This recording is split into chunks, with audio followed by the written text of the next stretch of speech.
Hello, 7th grade. This video will be a long one because it's a triple video designed to get you through 3 different lessons all in one swoop that are related, and I find it more natural for me to just do all 3 at once, do one big long upload. It's going to save me some time, I think, by doing a triple video. So I'm not expecting you to do a triple homework off of this.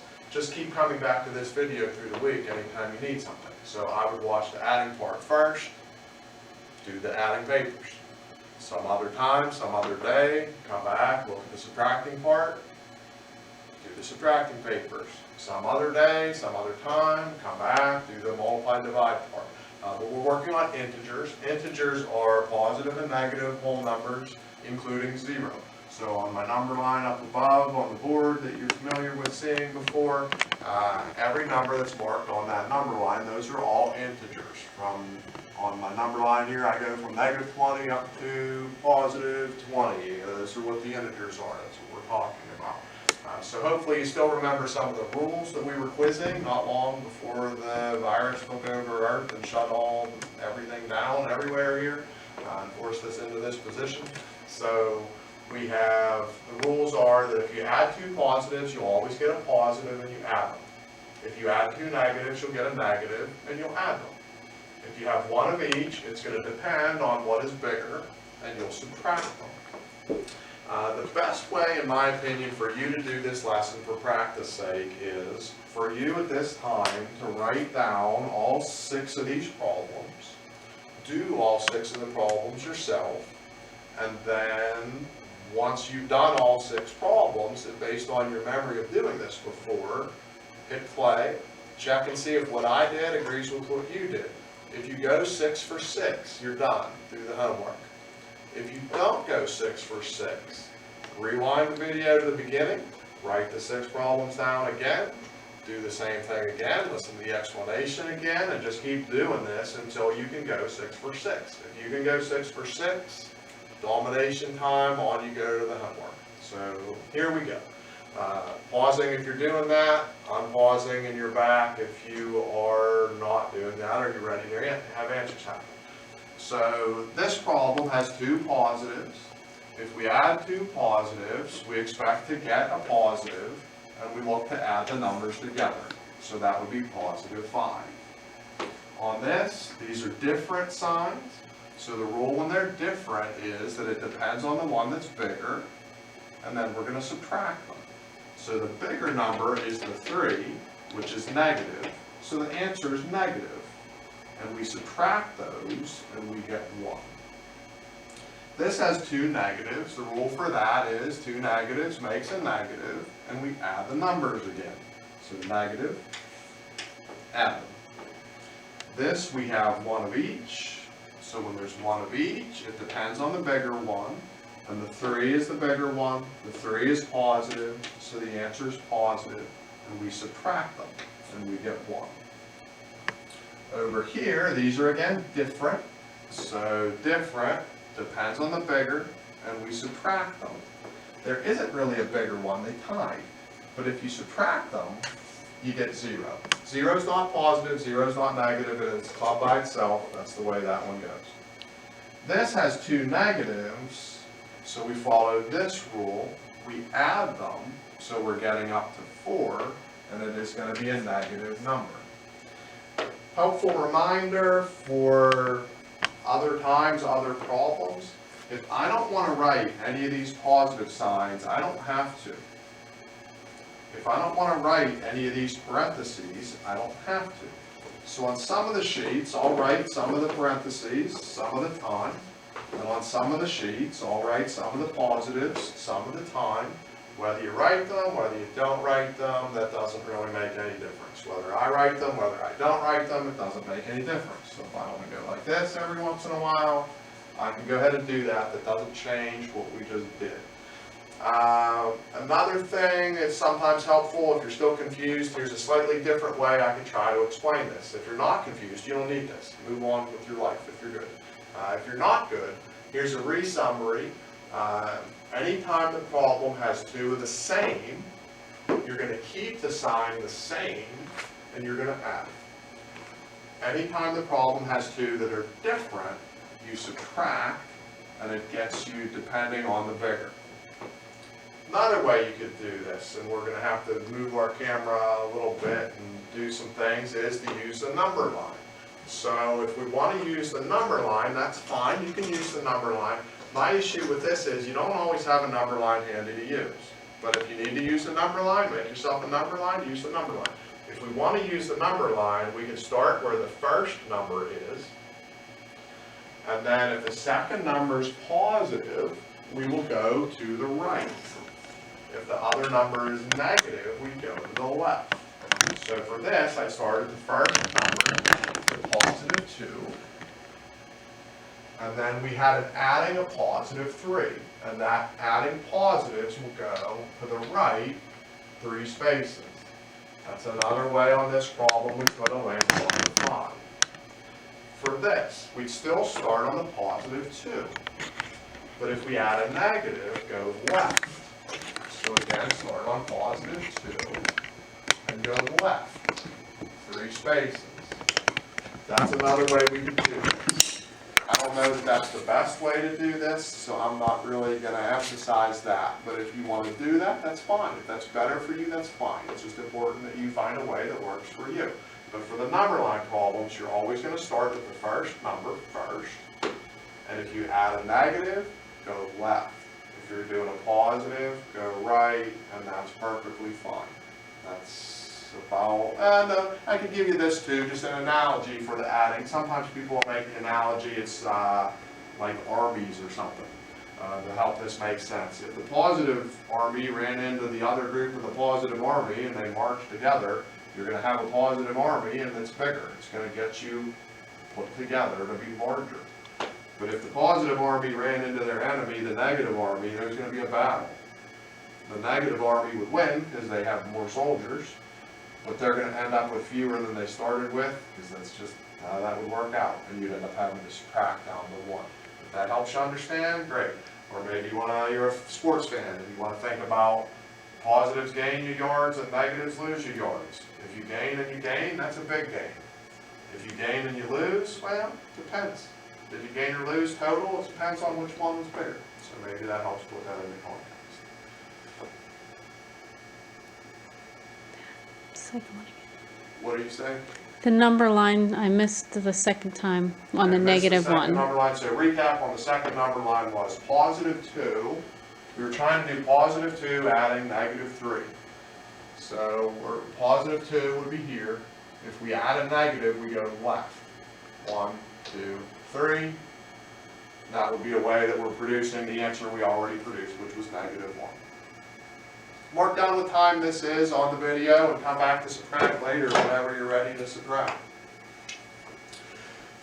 If you are going to subtract, and this will be a longer lesson, subtract, I would say, same scheme as yesterday. You want to work these problems till you go 12 for 12. If you can go 12 for 12, you've mastered subtracting. If you can't, just keep on working them and re-listening and reanalyzing them. Subtracting is a little trickier because for subtracting, the order matters. The order matters when you subtract. So in adding, the order had nothing to do with it. But on these, I'm going to do a group of problems forward, then I'm going to do them backward. There's more variety to this.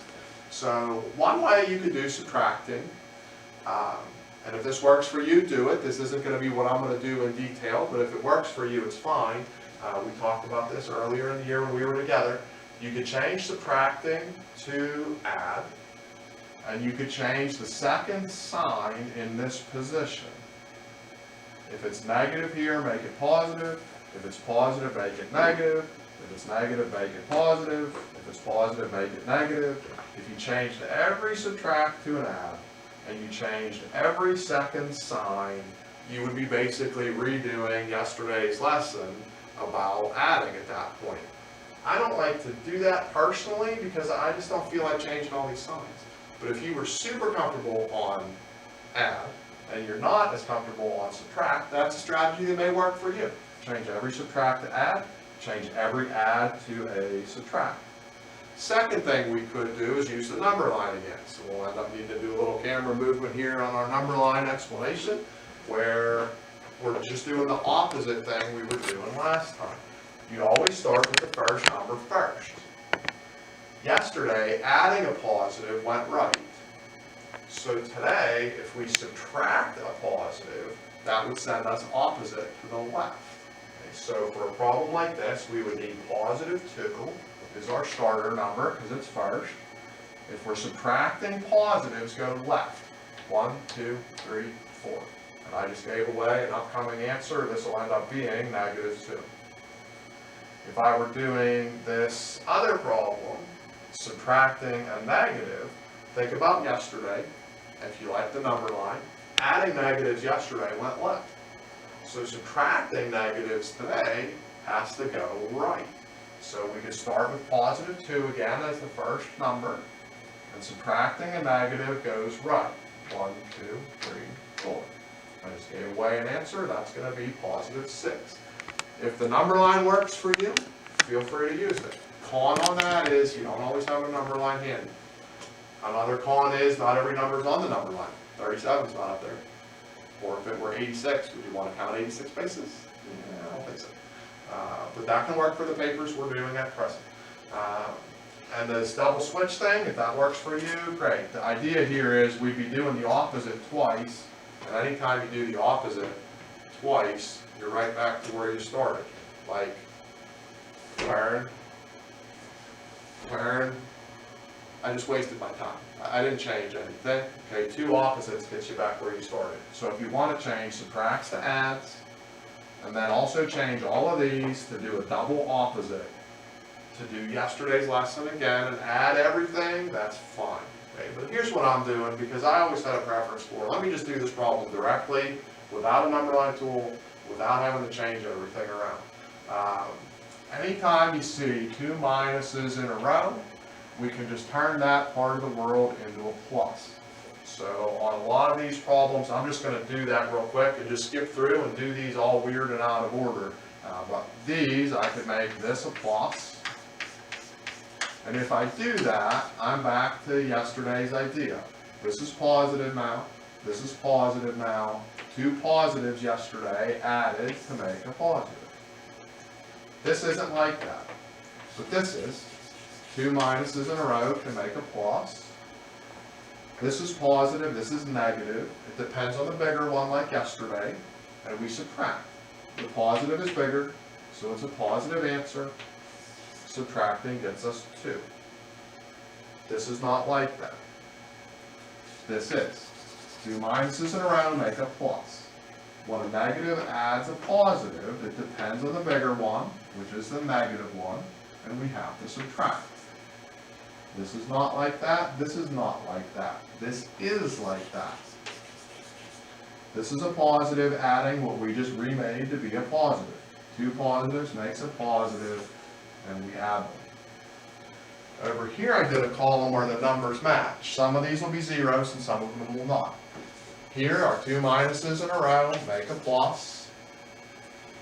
These are different. This is negative, this is now positive, so we subtract them. That's 0. This question's not like that. This question is. Make that a plus.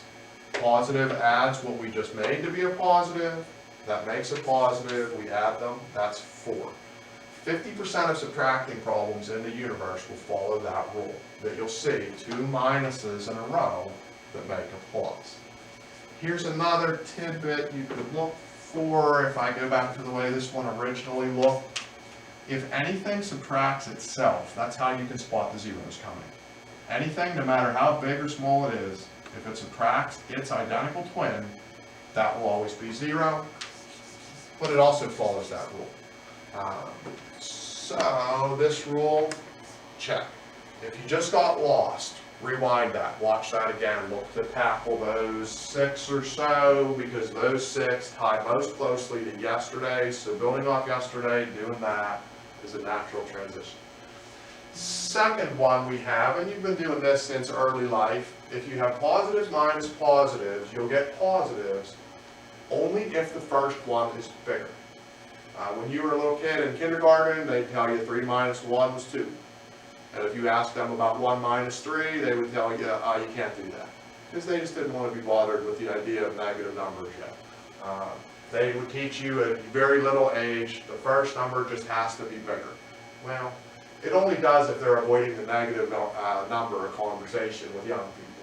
So if you go positive minus positive, if the first one's bigger, you're in kindergarten, just subtract. If the first one's not bigger, they probably got around in like 4th grade or so. I don't know what grade it even is anymore. But at some grade, a little older, they told you, okay, if we put these out of order, just do the same thing, but it's a negative answer. So instead of 3 minus 1 being 2 in kindergarten, 1 minus 3 became negative 2 somewhere in your 4th grade-ish kind of career. So I'm going to seek those problems out now and do those. There's 6 problems left. 3 of them, I believe, will follow that rule. So here's one. This is a positive minus a positive. This is a kindergarten question they would not have answered. 2 minus 4, they'd have dodged that question and just say, you can't do it. The first number's not bigger, that made you mad in kindergarten. But in 7th grade now, we just make a negative answer, and it's negative 2. If the second number's bigger on this style question, we go negative. This is not a positive number, so that doesn't follow that rule. This is not a positive number, so that doesn't follow that rule. This is a positive number, so this does follow the rule. Positive minus positive, we get a positive if the first one's bigger, which it is. So this is like kindergarten. This is just 4 minus 2. This is very little person math. 4 minus 2 was 2 when you were in kindergarten, and it still is in 7th grade. Remembering from yesterday, I don't need to write these parentheses. I don't need to write these positives. I don't need to write these parentheses. I don't need to write these positives. All of that stuff maybe distracted you away from the fact all this was 4 minus 2. If I step right one more column, looking for positives minus positives, this is not it, because that's not a positive. This is it, because that is a positive. Positive minus positive, we're looking to follow that rule. Positive minus positive would be positive if the first is bigger, but they tie. This is a 0 problem for a couple reasons. One, we talked about a second ago. If this subtracted its identical twin, it had to be 0, and it did that. This is also a kindergarten problem because I don't need the parentheses. I don't need the positive signs. I don't need these parentheses. I don't need that positive sign. This one is simply 2 minus 2, and that's been 0 in your life since you can probably remember. Stepping back a smidge to the left again. The last rule, okay, we just accomplished this one. The last rule we have is that negatives minus positives are going to make bigger negatives. And I don't mean bigger like more desirable, I just mean the number itself gets bigger. Like I would consider negative 10 a bigger negative number than negative 2, for example. Even though negative 2 is a better result, it is a higher number on the number line, I understand that. But in terms of the feel of the magnitude of the number, we're going to get bigger with the numbers. In other words, we're looking to add the values of the numbers together. So this problem is a negative minus a positive. Negative minus positive, I want to get a bigger negative. So we're negative in sign. To make bigger, we're going to add these together to get up to 6. This would be kind of like it's negative 2 degrees outside. The temperature goes down 4 more degrees. You're at negative 6. That's the kind of thing we're doing. This is a negative minus a positive. Again, it's a negative. And again, to make bigger, we're going to get 6. It's the same kind of a thing. It's like it was negative 4 degrees outside, and it went down 2. Well, you still settle at negative 6. Or you were $4 in debt, and then you lost $2 more. You're $6 in debt. Or your team lost 4 yards on the last football play, and then they lost 2 more yards. Well, now they lost 6 yards. It's that kind of thing. We're going deeper in the hole. You were 4 feet underground. You dug 2 more feet. Now you're 6 feet underground. It's just getting bigger. This is the last one of those, negative minus positive, bigger negative, add them up, it's 4. Every problem's going to follow one of those 3 rules. If you like the rules, use the rules. I like the rules. If you don't like the rules, don't use the rules. Go ahead and use the number line if you like that. If you don't like the number line, don't use the number line. Go ahead and go through every problem and do all those double switches in the middle. Your call, doesn't matter. If you're good at that, go ahead and subtract away. If that was a real struggle, retry those problems and rewatch it and try to get yourself better until you can go ahead and do those sheets. Third group is the easiest group. Usually life gets harder as you go through a world of math things, but on this group, Okay, so we just had a camera small malfunction, and I'm not exactly where we are sure where we are, so this is a little of a choppy transition maybe, but to repeat, multiply and divide is gonna be the easiest of the groups, because they both follow the same rules. So the rules are 2 positives is gonna make a positive, 2 negatives is also gonna make a positive. To summarize that, we could say if the signs are the same, we're going to always get a positive. If the signs are different, we're always going to get a negative. It doesn't matter what's first, it doesn't matter what's bigger, it doesn't matter any of those things that mattered the other day.